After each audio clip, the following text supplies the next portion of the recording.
Good day everyone! So as you can see, meron tayo ditong CHB machine size 4 with motor na dadalhin pa sa Mindanao. Pero bago natin siya dalhin sa tracking, tetesting muna natin siya.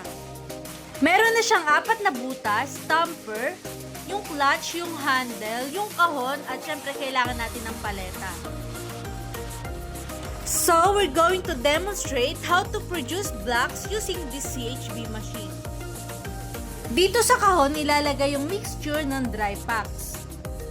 Lagyan natin ng paleta yung 4 na butas. And then, back and forth lang natin yung kahon hanggang mapuno yung 4 na butas. I-tamp natin ng 3 to 5 times. And then, apakan natin yung clutch, hawakan yung handle, pababa. Para tumaas yung mga blocks na pin-produce natin. Hindi lang 1, 2, kundi 4 na blocks na yung mapoproduce natin sa loob ng ilang minuto using this CHB machine. Kung ililipat naman natin siya, hindi siya mababasag dahil meron siyang paleta sa ilalim.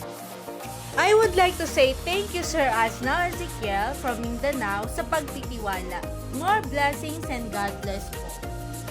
Kaya kung isa ka sa gustong mag-business ng hollow blocks, direct message or text and call for more information.